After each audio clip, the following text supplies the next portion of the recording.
আজকে আমি বানিয়ে নেব মুখরোচক একটা চায়ের সঙ্গে রেসিপি বলতে পারেন। এটা চায়ের সঙ্গে খেতেই বর্ষার সন্ধ্যায় খুব ভালোও লাগবে, আর মুড়ি দিয়েও খাওয়া যাবে।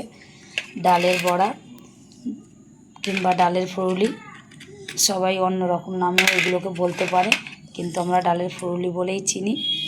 আর রাস্তাঘাটে গেলে তো এগুলো কিনে খাওয়া হয়, তাই আজকে ঘরে বানিয়ে নেব। কিভাবে বানাচ্ছি আপনারা আমার ভিডিওর মাধ্যমে দেখতে পাবেন, আর ভিডিওটা দেখে ভালো লাগলে ফলো দিয়ে রাখবেন, ইউটিউব দিয়ে দেখলে সাবস্ক্রাইব করে রাখবেন। তাহলে ভিডিওটা শুরু করি। ডাল বড়াটা বানাবার জন্য আমি প্রথমে ডালটাকে ভিজিয়ে রেখেছিলাম 2-1 ঘন্টা, আর তার সঙ্গে একটু চালও ভিজিয়ে রেখেছি। এবারে এগুলোকে আমি জল ছেঁকে মিক্সিতে বেটে নেব। ডালটাকে আর চালটাকে আমি ভালো করে মিক্সিতে বেটে নিলাম, একদম গুঁড়ো করে। এটাকে একটা জায়গায় আমি তুলে নেব।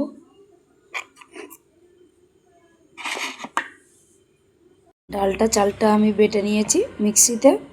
এবারে কিছুক্ষণ এটাকে ঢাকা দিয়ে রেখে দেবো, যাতে আর একটু নরম হয়, আর নরম হলে এটা আরও একটু ফুলে বাড়বে। তাই আমি কিছুক্ষণ ঢাকনা দিয়ে রেখে দেবো। কিছুক্ষণ পরে আমি ঢাকনাটাকে খুলে নিয়েছি। এবার একটা চামচ দিয়ে এতে আরও কিছু মিক্স করব, তার জন্য আগে ভালো করে ফেটে নিচ্ছি। প্রথমেই দিয়ে দেবো অল্প একটু ছোলার ছাতু। ডালের সঙ্গে ছোলার ছাতুটা দিলে বেশি মুচমুচে হবে, তাই ছাতুটাকে দিয়েও আমি একটু ভালো করে ফেটাবো। এতে জলটা যতটুকু আছে ছাতুতে টেনেও যাবে, আর ভালো মুচমুচে টাইপের একটু হবে, ওই জন্য ছাতুটাকে আমি দিলাম। এবারে দিয়ে দেবো কালো জিরে, আর দিয়ে দেবো অল্প একটু নুন,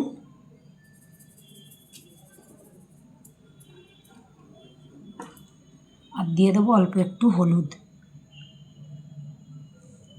দিয়ে ভালো করে মিক্স করব। বেশিক্ষণ টাইম নিয়ে ফেটাতে হবে, তাই আমি কিছুক্ষণ মিক্স করতে থাকব। বেশ কিছুক্ষণ আমি ফাটিয়ে নিয়েছি।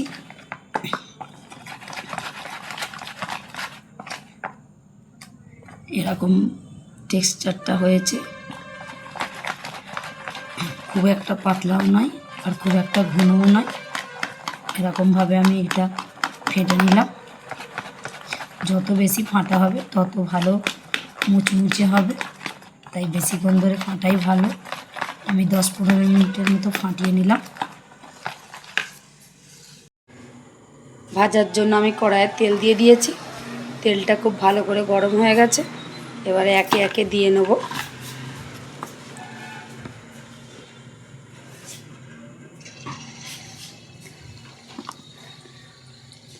আমি চামচে করে নেবো আর একে একে দেবো, হাত দিয়ে দিলেও হবে।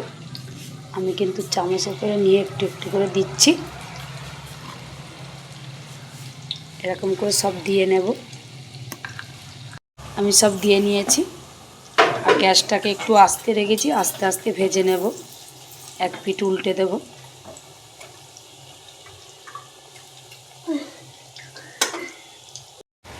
ভালো করে সব লাল করে ভেজে নিয়েছি আমি।